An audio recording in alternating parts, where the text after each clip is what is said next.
Welcome to Jay's Way. Thank you for coming. Please hit like and subscribe, and please share this video with anybody that you think might want to watch it. There's a notification bell. Hit that if you would like to be notified when we drop new content. I'm in Armenia. This is, as I've put in other videos, my beautiful fiancé, Aztec. Hi. Today we want to talk about intimacy. I made another video on intimacy where I talked about the intimacy triangle and the different degrees of it. We'll put that link here or above her head. Go ahead and watch that video, please. There's quite a few different levels of intimacy. And to pay attention to just one of them is going to leave a hole in most relationships. The first level of intimacy is verbal intimacy. Aztec, what would you say about verbal intimacy and its importance in our relationship, or any relationship? Verbal intimacy is done by using your words, saying nice things, finding good stuff to share with our partner. You are best at verbal intimacy part because you know how to shower me with nice words and compliments.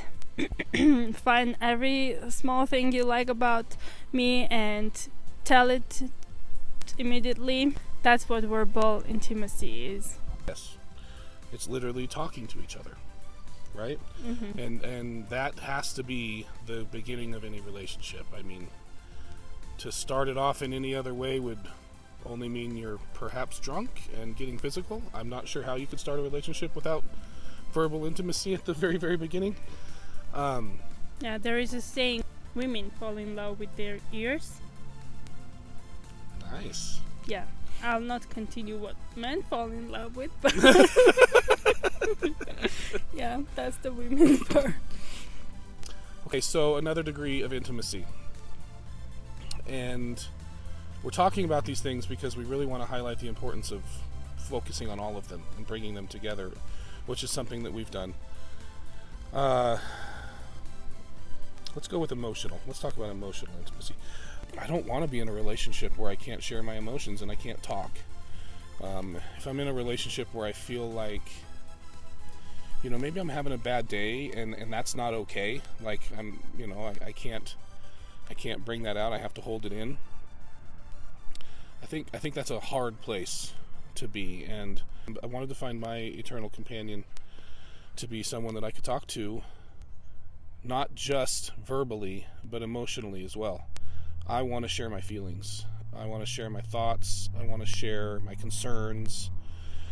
And guys, I don't want to guess about her feelings and thoughts and concerns. I want her to tell me, because I'm a man and I'm absolutely terrible about trying to figure out what women are thinking. So I'd rather her just tell me her emotions so that I can try to be a help in any way that I can.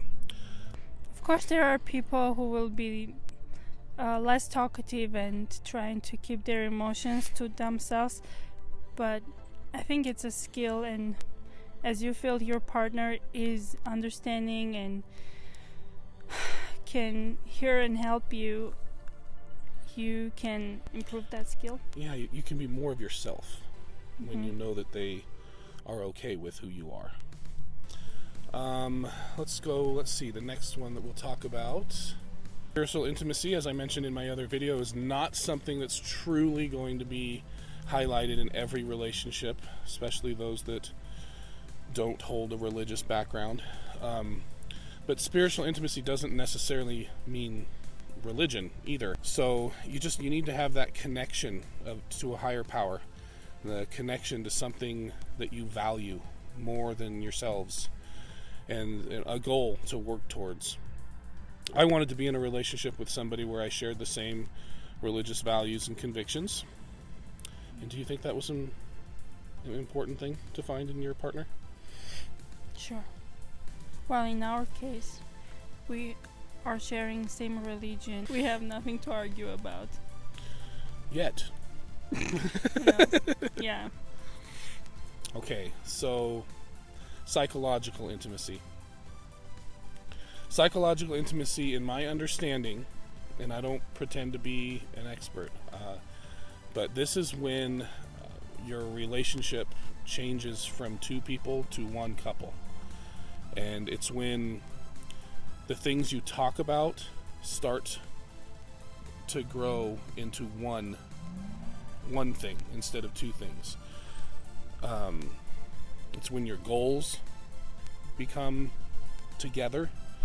It's when your drive and initiative, and it's when all of those things become one and you become a couple. I think this level of intimacy is vital for success in a relationship, because at some point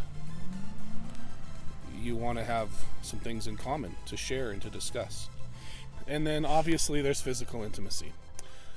Physical intimacy in this world tends to lead towards sex. We're not talking about sex. We're talking about physical intimacy. And it is a lot more than sex. And I want to hold hands. I actually learned a lot from your video about physical intimacy. It's the way you touch, it's the way you hold hands. It's a couple that doesn't sit on two ends of the couch. They come together, and I put my arm on her leg, or maybe give her a shoulder rub while she's cooking in the kitchen, or just a kiss in the morning before you go to work. My love language is physical, and I think it's vital. So, obviously it's my love language, so I might think it's more vital than others, but again, like all levels of intimacy, they all need to be there. Super important. And it takes effort. It can't happen unless you make it happen. All of the levels, okay? You can have fantastic physical intimacy, you can hold hands, you can do all that stuff, but if you don't talk to each other, especially about emotional problems that may come up, there's going to be that barrier in your mind, that keeps you from true connection. Peace, love, and joy. That's what Heavenly Father wants for us, and that's what Jay's Way is all about.